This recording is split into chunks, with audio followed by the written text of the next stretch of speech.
of the all-time greats, and congratulations to him on having the winner's grandstand in Atlanta Motor Speedway, where NASCAR raced over the weekend, now named the Johnson Grandstand after him. Jimmie Johnson here on the Rich Eisen Show. How are you, Jimmie?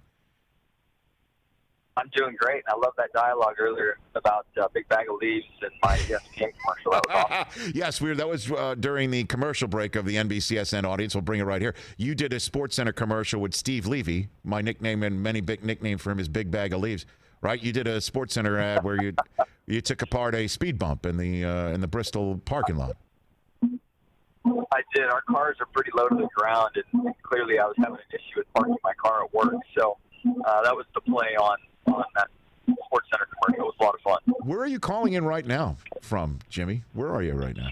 I'm in my car driving to the racetrack, and there's some road construction that's making my tires extra loud on my car, so I apologize. No, it's okay. This is great. I mean, I'm talking to a NASCAR legend driving to race in a NASCAR race. That's actually what's happening right now. That is exactly what's happening. Well, I know you're a humble man. I can call you a NASCAR legend. I mean, you're a 7-time Cup Series champion. What are you thinking about, other than calling into the Rich Eisen Show, which I'm greatly appreciative? What do you think about going to a track for a race? What goes through your mind, Jimmie? Yeah, I mean, the way we're run racing now is way different than what I've been accustomed to. I have many more responsibilities of my gear that's required in the cars. So I literally washing my fire suits and the fireproof underwear that go with it. I have a cool shirt system that I need to look after and maintenance. My helmets and maintaining them, and the radio system that goes with it, the hydration system that goes in the car. Everything that I come in contact with compartmentalizing things to stay as safe as possible.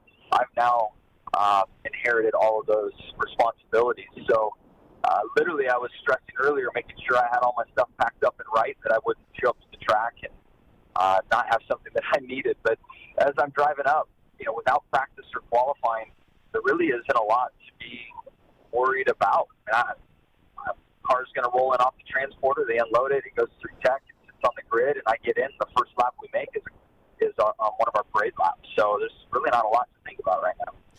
And what has it like been racing during the pandemic, Jimmie? Is it once you're out there, you forget about there's no fans, or you forget about the fact that when you do have to,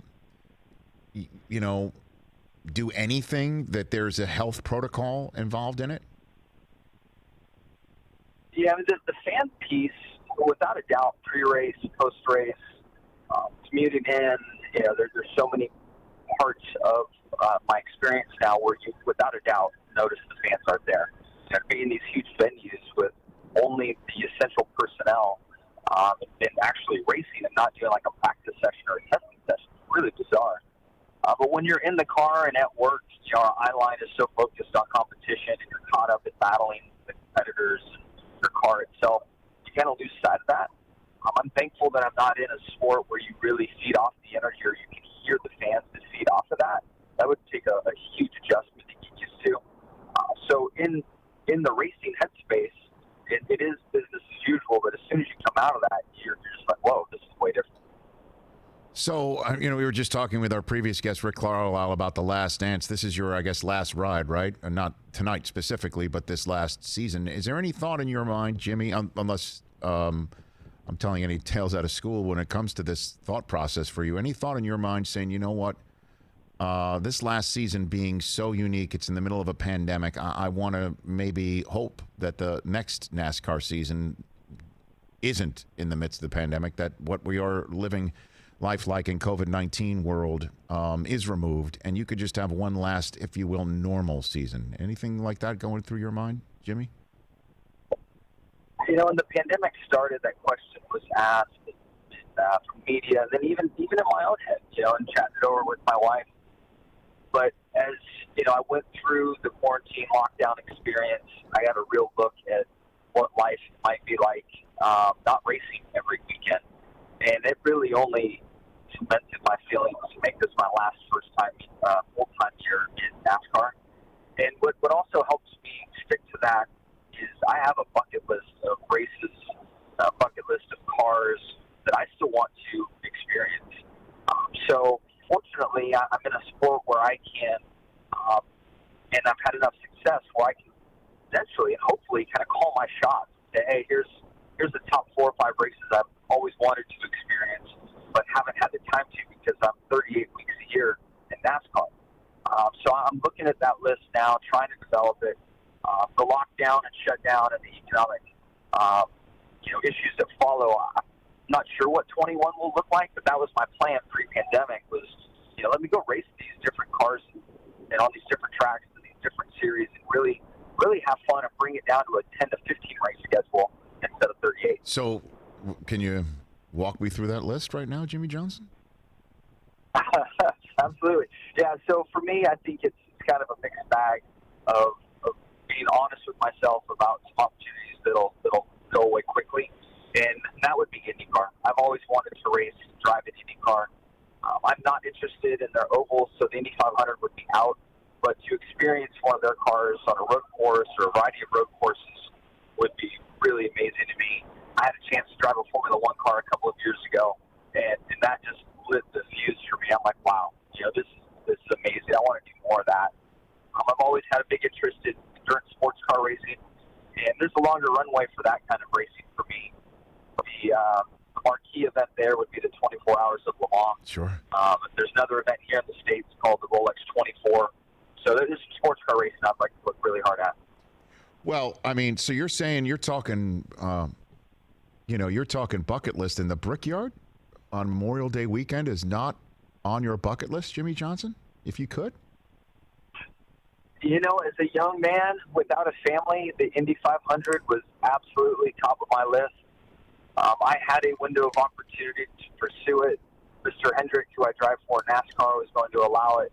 My wife and I had an agreement, prior to kids, I could go race something like that. And then since having kids, I really feel like that opportunity has passed me up. Those are some brave men and women that sit in those cars, and where I am in life, I just 250 miles an hour in an open cockpit vehicle just doesn't seem like something I want to sign up for to save my life. No, I laugh, I guess, out of nervousness for you, but also I hear the way you put it was so matter of fact, and it is so obvious. How old are your kids, Jimmie? I have a 9 and a 6-year-old.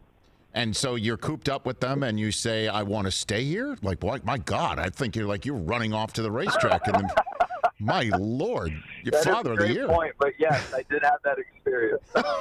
Wow, I'm cooped up with a 9 and 6-year-old with can't go outside, nothing to do. I want to stay here. That's impressive, Jimmie. That may be more impressive than your entire NASCAR career. I'll be very honest with you. Well done. Funny. I love it. Well done. So, what do you want to achieve in the next few weeks here? What is your goal here as you finish out this full season string here? Yeah, I think the first goal is to get back to victory lane. We've been on a bit of a dry spell here. Yep. And I feel like the win is very possible for us this year. So I'm looking forward to that day. And then if we are able to win multiple events, I really feel like we become a true championship contender and threat. So there would be no better way to finish up my final full-time year in NASCAR than going out on top and kind of going out as Peyton Manning did. So I would love to create that opportunity with my team. Well, if you do it like Peyton Manning did, then you got to give a shout out to a beer sponsor while you're lifting up the trophy. I mean, if you're going to do it really like Peyton Manning did years ago. But that, I can give you the, I'm sure Peyton can give you a full rundown. It's all about the sponsors. It sure is. I know I'm talking to a NASCAR driver. Also, what about the concept of inclusion? I know you've had a conversation with Bubba Wallace, the only African-American driver on the NASCAR circuit right now. He's going to be driving in a Black Lives Matter vehicle this evening. What conversations have you had with Bubba that you can share with the audience right now, Jimmie? Yeah, Bubba is a great friend of mine, and I'm really proud of how courageous he's been through all of this. And his voice and his friendship and relationships in the garage area has really garnered a ton of support, and really it has helped educate a lot of us within our industry on a deeper level. And the unity that's come from all of that is very impressive. And it's sorry, my dad's talking to me. All good. You there, Jimmy? You know, There you go. his ability to bring unity to our sport, to help create a common voice, is so needed and so impressive. So I'm really proud of Bubba. So you and he have had a conversation, and I guess I wonder what you think what would you say to fans of NASCAR who might say, you know what, leave this off the car, leave this off the racetrack, leave this out of my viewing of this sport. Certainly, if I can't go. Certainly, you know, Bubba's mentioning that the Confederate flag should be banned from any of these events. What would you say to any of the fans who would be saying that, Jimmy? You have such an influential voice when it comes to the NASCAR fan, clearly based on who you are and what you have accomplished. Yeah, I mean, which part? There were a couple of really big topics there. Which one would you like Yes, to answer? I guess what would you say to fans say leave this stuff out? You know, that's everybody has their own feelings and beliefs, and I personally disagree with that. And I think that we need to be more vocal. We need to soften people's minds and help them, and help motivate people to have a deeper learning to understand the injustices and the inequalities that are out there. So, and everybody is entitled to an opinion and a right. And I have an opinion and a right to have the stance that I do. And that stance on the Confederate flag, what would that be, Jimmy? I'd support Bubba and I support NASCAR that the Confederate flag should not be up at our sites, be it our racetracks, embedded in our sport. Jimmy Johnson, you are a unique individual when it comes to who you are and what you mean to the sport. What do you say to fans who say don't go? What do you say to them? They're right. Absolutely, they're right. For myself personally, in dealing with these troubling times, obviously we've gone through a pandemic where we're all trying to learn as a society how to fight this virus. Everybody's in a very heightened state as a result. And then, we have the just tragic death of George Floyd and others that brought up the racial injustices to a peak. And it has been motivating for me to listen and learn. And I'm very happy with the journey I've been on, and by no means preaching to others, but if others could find a way to listen and learn and just see where their hearts take them, I think that they would have a much broader view of the picture at hand and what the world is dealing with and what the black community is dealing with. You're the man, Jimmy Johnson. Last one for you. Have you ever met the football Jimmy Johnson? Has there ever been a Jimmy Johnson summit together? I have. I have been around him multiple times. Okay. And for my entire life, I have always had my name spelled with a Y. And the last time I saw him, he gave me a hard time and said, "Do you know how many people are spelling my name with IE now because of you?" So I finally feel like I got him back a little. There you go. Equal spelling errors, I guess, right there. I know, so... Hey, Jimmy, good luck tonight. Hope you see that checkered flag. If not tonight, then sometime down the line here, and let's reconnect. Really appreciate the time. You got it. Much appreciated. You got it. That's Jimmie Johnson, IE. Very rare to talk to a racer, a driver on race day. Yeah, right. He's heading to the track. Driving himself to the track right now. With a, I guess, clean fire underwear. I did pick I up think we on did. it. I did. Hey, I mean... You got to make sure you got everything before, because people aren't bringing it. Right. You got to be. People aren't bringing it right now. It's just like you've got to. Checklist. You've got your own checklist right there. Yeah. Hey, you watched all the way to the end. Thanks for that. Watch more right here.